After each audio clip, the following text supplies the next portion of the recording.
So you're thinking about buying the Canon PowerShot V10, the tiny YouTube camera that promises to be your ultimate vlogging sidekick. But here's what surprised me after testing it for a month. However, I found myself reaching for my phone more often than this $400 dedicated camera, and that's a huge problem. Therefore, before you click buy, you need to see the 5 critical flaws that could make this camera a regret. For the best price, click the link in the description. Now, let's start with the good because there is a lot to like, especially on paper. This thing is undeniably cute and portable. It's about the size of a large lipstick, which means you will actually carry it everywhere.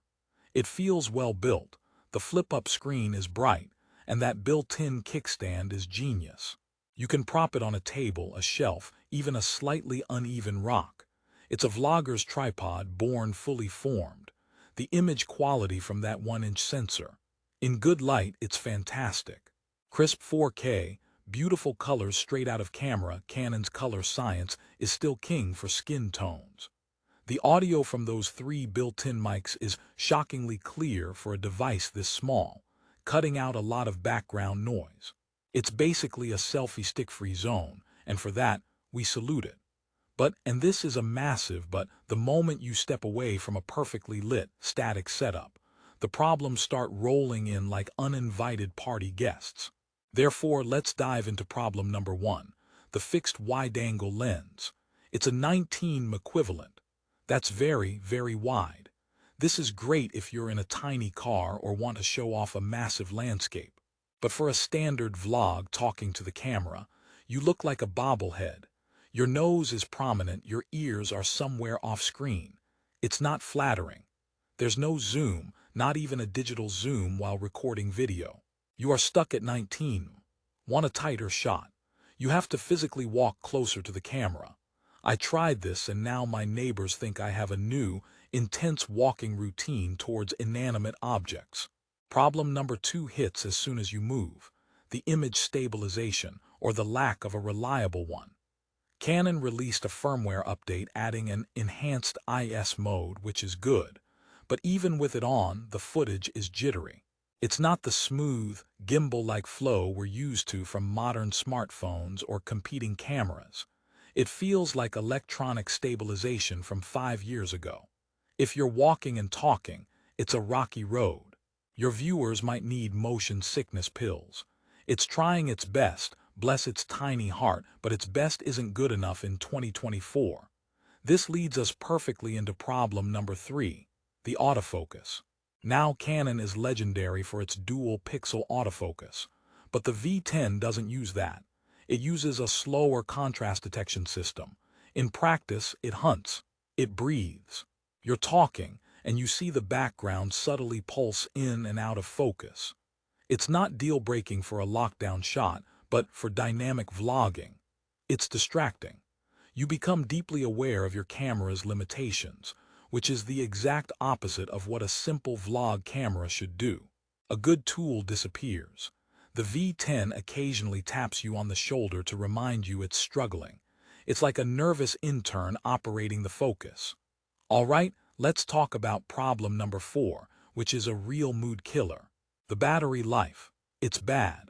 Canon rates it for about 45 minutes of 4K recording, and in my testing, that's optimistic if you're using the screen. You will need multiple spare batteries, which are small, expensive, and easy to lose. It's the kind of battery life that turns a day of adventure vlogging into a day of battery juggling and anxiety. The USB-C charging is a lifesaver, but you can't power it externally while recording, which is a bizarre omission. So you're constantly planning your creativity around a power outlet, which defeats the on-the-go promise. Finally, problem number 5 is the user experience. The menu system feels dated and tiny. The touchscreen implementation is sluggish.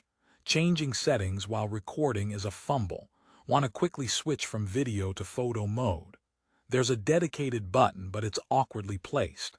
It lacks the intuitive, snappy feel of a smartphone or a more modern camera. It feels like a product that was designed by engineers who perfectly understood the specs, but not the frantic, seamless workflow of a modern content creator. It has an external mic port, which is great, but then it severely limits your controls. It's a bundle of contradictions. Therefore, after all that, who is this camera actually for? That's the million-dollar question, or rather, the $400 question. Here's the resolution. The Canon PowerShot V10 is not a dewy-tall primary camera. It's a terrible choice for your one and only shooter. But it could be a brilliant specialized tool. Think of it as a premium webcam. For live streaming to YouTube or Twitch, where you're stationary in good light and need great audio and video, it's fantastic. Its tiny size is a benefit on a crowded desk. It's a perfect pocketable B camera for a professional who already has a main rig, but needs a super portable, high-quality option for quick cutaways or a unique angle. It's an adventure camera for the minimalist who truly values that stand and won't move much. For the traveler who wants a step above their phone for static scenic shots and isn't doing walk-in talks. If your vlogging style is sitting in your room talking to the camera or streaming, this could be a game changer. If your style is running through an airport, hiking a mountain, or chasing your kids around the park, your smartphone is likely a better, more stable, more flexible tool.